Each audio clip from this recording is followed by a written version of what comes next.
santai bareng kita di Ruang Lingkup Sejarah.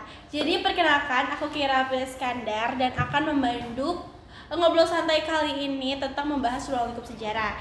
Nah, kali ini ada siapa aja sih teman-teman? Boleh diperkenalkan dirinya dari mana dulu nih? Aku. Oke, siap. Aku Yasmiranda Putri Arista, bisa dipanggil Yasmin. Aku Anyel Medina, bisa dipanggil Anya. Aku Amabel Mika Alexander, biasa dipanggil Amabel. Aku Sofia Rini Putri Jati, biasa dipanggil Arin. Aku Karisa Putri Zahra, biasa dipanggil Karisa. Oke, kalau ngomongin tentang ruang lingkup sejarah itu tuh sebenarnya luas ya teman-teman. Dan ternyata ada 4 aspek utama. Atau mungkin kalian udah tahu ya, aku nggak usah ngomong ternyata. Nggak tahu. Oke, jadi itu ada sejarah sebagai peristiwa, kisah, ilmu, dan seni. Plus ada unsur-unsurnya juga, kayak misalnya manusia, terus waktu dan ruang. Nah, kalau misalnya kita ngomongin dari dasarnya dulu nih, ruang lingkup sejarah tuh apa sih? Ada yang mau jawab gak? Aku bisa jelasin. Oke. Jadi ruang lingkup sejarah itu bahasan tentang hal-hal apa aja yang dipelajari dari sejarah. Gak cuma tentang masa lalu, tapi juga kayak gimana kita menelitinya, terus kayak gimana kita penyampaian dan nyeritain sejarah yang udah berlalu, seperti itu. Wow, berarti sejarah tuh nggak cuma kuno-kuno yang dulu-dulu gitu ya. Udah lewat itu Oke. ya. Oke, jadi dan ternyata kita nggak jadi, ya udah ternyata kita bahas dari satu-satu dulu ya teman-teman. Sejarah sebagai peristiwa. Nah, sejarah sebagai kalau peristiwa. peristiwa itu berarti kejadian nyata yang terjadi di masa lalu. Sifatnya itu objektif, penting, unik. Ya pokoknya penting di masa lalu deh. Contohnya apa sih? Karisa, aku ada contohnya nih. Apa Jadi, nih? contohnya itu seperti kayak proklamasi kemerdekaan Indonesia.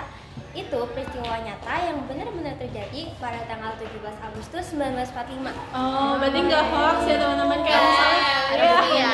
Ada Fakta, benar. realitas sosial. beda. Tapi benar. Iya, tapi benar. Lanjut. Ya nggak mungkin kan, misalnya proklamasi kemerdekaan Indonesia itu terjadi 18 Agustus, itu nggak mungkin kayak gitu ya. Beda. Oke, kan tadi udah yang sejarah sebagai peristiwa dan itu objektif. Nah, sekarang kita sejarah sebagai kisah. Sejarah sebagai kisah tuh kayak gimana tuh? Nah, kalau ini sejarah yang ditulis ulang sama sejarawan. Jadi, nah ini namanya kisah.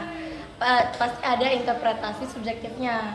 Gitu. Interpretasi subjektifnya itu kan penonton mungkin nggak tahu ya interpretasi itu apa atau gimana. Kamu tahu? Aku juga belum tahu nih. Oke, Jadi interpretasi subjektif itu adalah cara orang memahami dengan sudut pandang seseorang, terus dari pengalaman seseorang itu. Jadi bukan dari fakta objektifnya, bukan kayak yang tadi lu bilang. Ini berarti Iya. kebalikan dari Iya, tadi kebalikan. kita. Berarti kayak pendapat orang Iya, gitu nggak pendapat. sih? Karena dari sudut pandang. Misal kamu dulu lihat kemerdekaan Indonesia gimana, terus aku nanya wawancarain kamu gimana sudut pandang kamu Sebagai gitu. saksi ya. Oke, Iya, ngerti.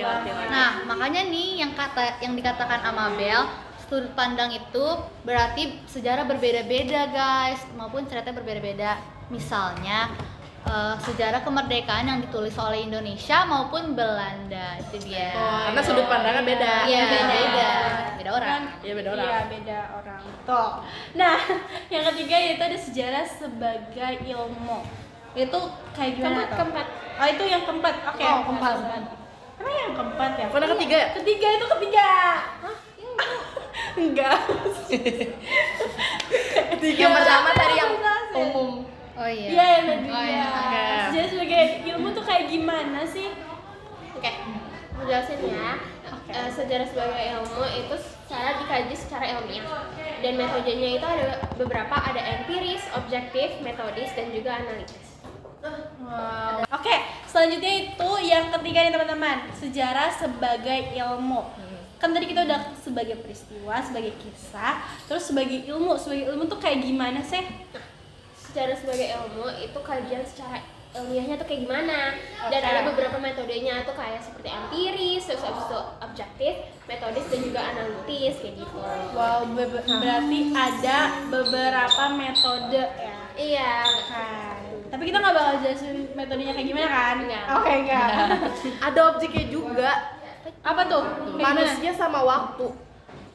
Nah, Oke. jadi dari objek ini tuh ada metode penelitian. Jadi dari sejarah itu dibagi dua jadi heuristik sama historiografi. Oh, jadi tuh pembuatan sejarah itu bukan asal nulis ya, jadi tuh harus Iya. ada bukti nyatanya. Iya, ya. atau penelitiannya gitu. Oh ya. Iya, benar banget. Jadi kita nggak mungkin kan buat penelitian tanpa ada sumber-sumbernya Iya, gitu kan nggak tanpa mungkin. diteliti dulu. Oh iya, nggak tanpa percaya diteliti dong dulu. ya. Sayangnya.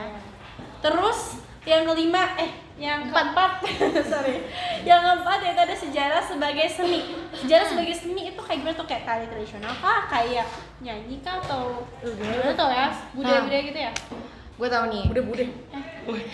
Oke, kamu tahu. Ya, aku tahu nih. Karena pas nulis sejarah, sejarawan tuh butuh gaya bahasa, imajinasi, dan intuisi supaya kisahnya tuh nggak kaku. Itu jadi gampang bisa dipahamin orang-orang. Gitu. Oke. Nah, kalian kalau nanya contohnya tuh seperti apa sih? Nah, kita bisa dilihat dari tari-tarian tradisional, arsitektur yang kita tinggali rumah-rumahnya, maupun patung-patung yang terdapat di peristiwa sejarah itu tersebut. Kayak Candi Borobudur. Itu Oh, ya. Berarti Bandung Bondowoso.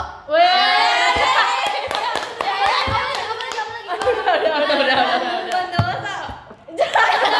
Lagi ada Prambanan. Iya, Oh, lagi deh, udah segitu ya.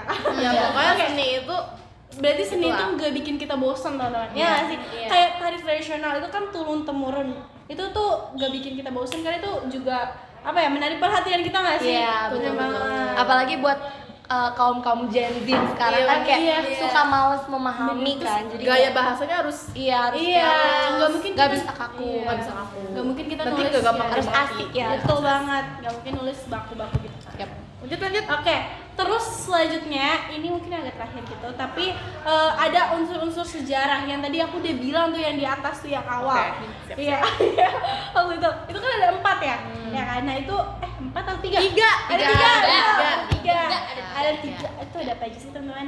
Ada manusia, ruang dan waktu. Iya, Ya, betul. Tapi ada yang mau jelasin nggak manusia tuh kayak gimana kan? Mulai dari manusia dulu. Oke. Manusia itu sebagai pusat dari sejarah. Karena kalau misalnya nggak ada manusia, nggak mungkin ada sejarah kan? Iya, Oh, benar. sebagai Benar, pelaku benar, ya. benar. Sebagai pelaku. Jadi manusia itu subjek sekaligus objek dari sejarah gitu. Iya, masa yang bangun candi Kalau nggak ada manusia. Sebagai saksinya atau nggak kayak misalnya Yang nyeritain? melihat- Iya, Iya. orang lagi ini misalnya. Nah, gitu lah. Tuh banget. Kalau sebagai waktu tuh kayak gimana? Kalau waktu itu kapan peristiwa ini terjadi, kayak hari apa, tanggal berapa, Oh, nggak jam mungkin kan berapa. cuma ada manusia. Iya, mungkin. Iya, berarti itu saling melengkapi guys. Gitu. Terus juga yang terakhir ada apa? Ada Ruang. Ruang. Itu tuh tempat terjadinya peristiwa, karena suatu peristiwa pasti ada tempatnya kan. Oh, iya. Misalnya Iya, iya, benar. seperti Kita. lokasi, Oh, lokasi.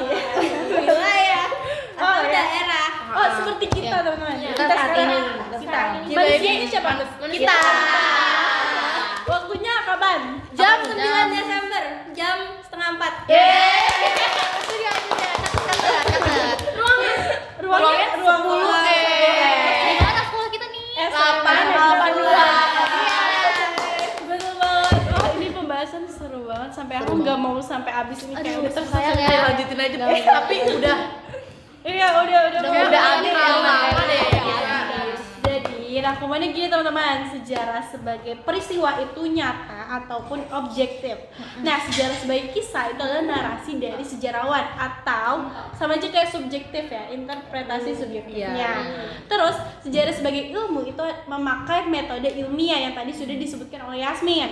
Terus juga sejarah sebagai seni itu adalah cara penyampaiannya biar hidup atau gaya bahasanya atau bagaimana kita menyampaikan sejarah itu.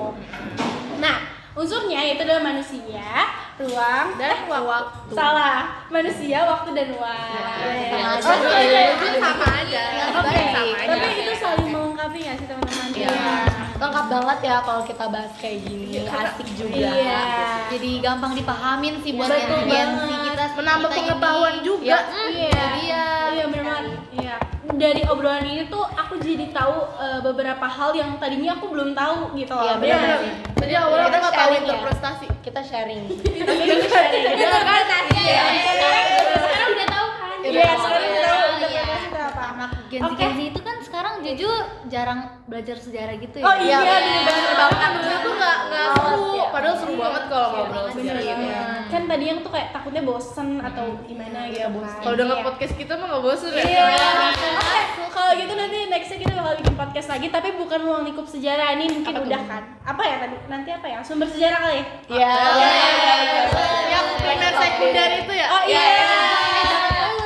Oh jangan lupa. Oh ya, jangan. Apa nanti yang tadi udah disebutin Yasmin yang tadi kita belum jelasin empiris. Oh iya. Sama yang tadi heuristik historiografi. Nah. Oke, tapi udah panjang. tapi waktunya udah ini ya sebentar aja. Oh iya. Oke, mungkin dari kami itu aja. Makasih. Sekian dari kami. Bye-bye. Bye.